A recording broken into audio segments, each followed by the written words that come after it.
What if I told you the New York Knicks finally feel less like a nostalgia act and more like a headliner? 2 years ago, second round. Last year, conference finals. Take it the other way. Under 3 to play in the third. Brunson with a 3. Got it! And the foul. This year, for the first time since dial-up internet, they're staring at the real deal path to the finals. Sounds wild, or does it? And Harris had it blocked on the way up by Anunoby. Leak out Bridges.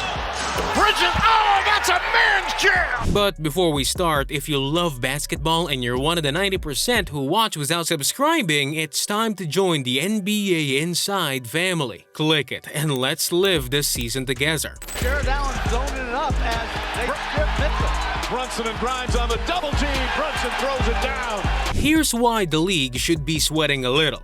This isn't the old grit, grind, and pray Knicks. This group is modern, layered, and annoying to game plan for, in the best way. They've got continuity where it matters, punch where you need it, and a coach whose playbook doesn't creak when you open it. Let's rewind. New York came into 24-25 with something they haven't had in ages. Legitimate title expectations. A blockbuster summer landed them Karl-Anthony Towns and Mikal Bridges, giving a defense-first roster 2 serious scoring outlets. Under Tom Thibodeau's final season at the helm, the Knicks went 51-31, a top 3 seed, 115.8 points per game, 9th in the NBA, and a 36-18 start, the best record at that point this century. Pretty good for a franchise that used to schedule its June vacations in, well, February. Round 1, the Knicks lost Game 1 to an eager Detroit group in the Garden. Cue the same old Knicks tweet. Then took 4 of the next 5 to win 4-2. On to Boston. Underdogs? Sure. Intimidated? Not even a little. They punched the reigning champs 4-2 and booked their first trip to the conference finals in over 2 decades. And then the gaslight came on. Against Indiana, the legs got heavy, the bench got quiet.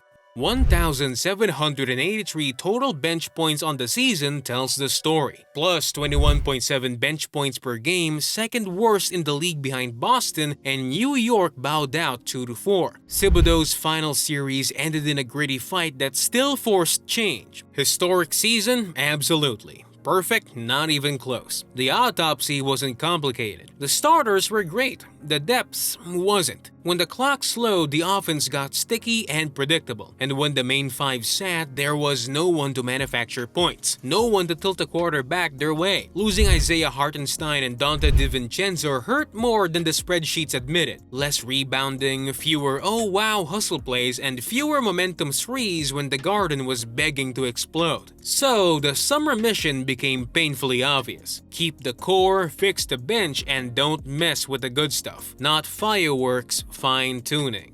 Enter the bench mob version 2.0. New York went practical over flashy and targeted their exact weak spots.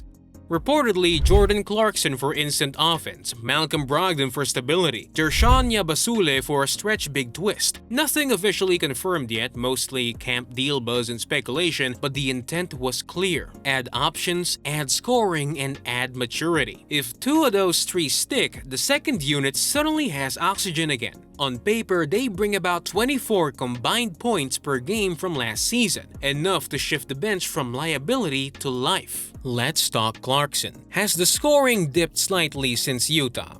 Sure, but context matters. He's still the walking microwave your defense hates to see check in. 4 career 40-plus games off the bench, over 200 threes off the bench in 2020-21, and 15.9 a night in 2024-25. That's not hot streak luck, that's a superpower. And the Knicks finished last among playoff teams in bench scoring last season. You can practically hear Madison Square Garden warming up for those pull-up threes. Clarkson's risk? Availability. That's why Malcolm Brogdon's insurance policy matters. He's the anti-chaos guard. Clean reads, low drama, end-of-clock competence. Yes, last season was rough in Washington. Zoom out and he was a 43% three-point shooter from 2022-24 on real volume. Need him to run second unit pick and roll? Done. Need him to stand in the corner and punish stunts off Brunson? Also done. Rookie of the year on one shelf, sixth man on another. He's built to calm a game that's trying to spin.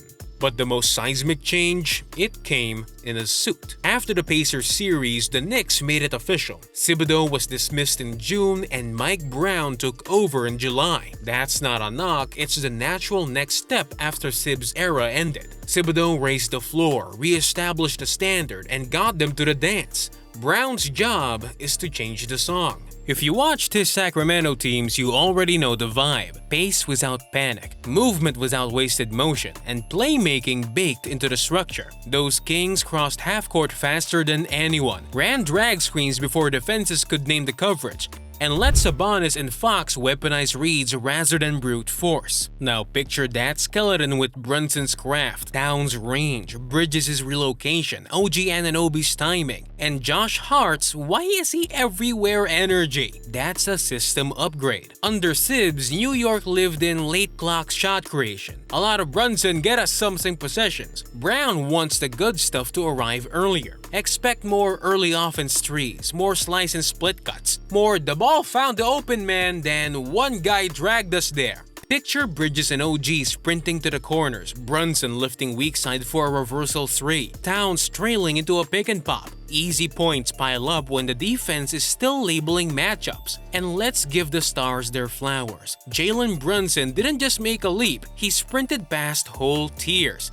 55 in one game, tying the second most 50-plus outings in Knicks history, with 28 in the paint and 16 of 17 at the line. 28.7 points and 6.7 assists a night in the regular season and 29.4 points in the playoffs. Towns arrived and fit quickly. 44 against Miami, most by a Knicks center since Ewing in 1995, 5 games of 40-plus and 10-plus boards, and a season at 24.4 and 12.8 on 52.6% shooting. The wings, Bridges and Anunoby, Hart are oxymorons. Rugged finesse. JoshHart stacked 9 triple-doubles, 5th in the NBA. With 13.6, 9.6, 5.9 lines, and a team-best 1.5 steals per game. They turn normal offensive set into a wrestling match for your scouting report. That's the core, but the East, it's a little wobblier than usual. Cleveland racks up wins but hasn't owned May in a while, and injuries always lurk. Orlando looks terrifying on paper, length everywhere, feels everywhere, but Paolo still has to step up from all-star to "your season ends with me." Atlanta might be a top 4 seed or a weeknight coin flip. Detroit's finally feisty but probably a year away. Milwaukee will always be a problem as long as Giannis is a problem, which is forever. But the rest of the build is thinner than peak Bucks squads. Translation: the window's cracked open more than you think. Here's the real hook. New York didn't throw the baby out with the bathwater to level up. They kept the good. Brunson's control, the wing defense, the garden edge, and turned the parts that sputtered. The starting 5 remains mean, the bench finally has a pulse, the playbook gains oxygen. Also, can we talk about the vibes? For the first time in forever, the Knicks look like a program, not a plot twist. Jokes write themselves when they're bad. Receipts write themselves when they're built like this. What has to go, right? 3 things. 1. The bench needs to be average plus, not heroic. Hold water, steal the occasional quarter, let Brunson sit without the lead evaporating like hot coffee in cold air. 2. Mike Brown's offense has to arrive by Christmas, not Valentine's Day. The earlier the habits stick, the sooner those grind to a halt stretches shrink. 3. A little health luck. If Robinson stays upright, Towns stays available, and the wings stay in uniform, this defense travels. What could trip them? If the pace rise leads to sloppiness without the payoff, turnovers up, efficiency down, or if the zone/changeups don't protect Towns when teams go 5-out hunting mismatches, that's where Brown's tinkering matters. The regular season is a lab, the playoffs are the product launch. So, are the Knicks the favorites in the East? Bold, maybe, but contenders? Absolutely. They've got the star, the spacing, the stoppers, the second unit, and now the scheme. For the first time in 25 years, the runway is clear. The goal isn't to be a nice story, it's to hang a banner and make all the 1999 jokes retire. What do you think? Does New York break through now, or is there one more step before the parade routes get mapped? Drop your take below, toss a like if you're riding with the Garden this year, and hit subscribe so we can argue about it all season long. Let's go deeper on what breakthrough actually looks like, because it's more than vibes and highlight packages. First, the closing five. In big moments, Brown can choose chaos. Brunson, Bridges, OG, Hart, Towns, or size. The first group switches everything, runs you ragged and lives on quick hitting split cuts. The second turns the paint into a bouncer-only club and wins the glass by 2 possessions per game. Having both is why scouting New York gives assistants headaches. Second, the set menu. Expect a steady diet of zoom handoffs for Brunson to attack downhill, Chicago actions to spring Bridges into catch and shoots, pistol twists that morph into Towns pops. Brown loves delay series at the top, 5-out spacing with the big as a trigger, and it fits Towns like a tailor-made suit.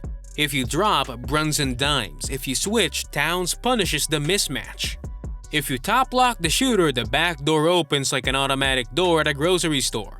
Third, the pace with purpose thing isn't about sprinting into bad shots. It's about crossing half court with 20 on the clock and forcing choices before the defense is set. Last year, too many Knicks possessions arrived in the mud. This year, the first actions start early, the second actions stack quickly, and the Brunson save us moments become dessert instead of dinner. He'll still cook, just on his terms, not necessities. Fourth, the quiet options. Those are offensive rebounds from Hart, strip and goes from OG, and hit-ahead threes to Bridges. They don't trend on social, but they tilt games. New York's roster is finally built to accumulate them. More cutters, more runouts, more corners filled. Every extra possession is one less time you ask Brunson to play superhero. That's maturity, not passivity. Fifth, the schedule and stamina. Brown won't chase 55 wins if it costs fresh legs in May. 10-man nights in January, strategic DNP rests on the second half of a back-to-back, short bursts for Towns when Robinson is rolling. These are the little choices that make big months. If you see a random Sunday matinee where Clarkson plays 26 and the starters all tap out at 29, that's not slippage, that's planning. Sixth, the deadline variable. The Knicks don't need a star, they need margins. Another wing who defends and cuts, or a big who screens like a snowplow. If the price is a second and a two-way, do it. If it's the core, don't. The lesson from last year's Pacers series isn't add noise, it's add one more adult. World-class teams win with ace men who know what not to do. Seventh, the Brunson tax. He draws 2 to the ball more than ever now. The counters must be automatic. Short roll darts from Towns, corner threes from Bridges, cutting ghosts from OG, and, this is the fun part, Clarkson's green light when the defense scrambles and you need a punch, not a paragraph. Organized chaos is still organization. Finally, the thing nobody can model. Belief. The Knicks discovered last spring that they belong. The Celtics upset wasn't a fluke, it was a mirror. Come April, you'll see a team that expects to decide series, not survive them. That's new. That's dangerous. And in a softer East than we've seen in years, that might be enough to turn Broadway lights into banner lights. Oh, and receipts. 10-8 in the playoffs last year, plus Brunson logged 10+ games of 32 points and 5 assists in a single postseason, becoming just the 4th player ever to do it. Add it up and the arc looks less like a blip and more like a climb.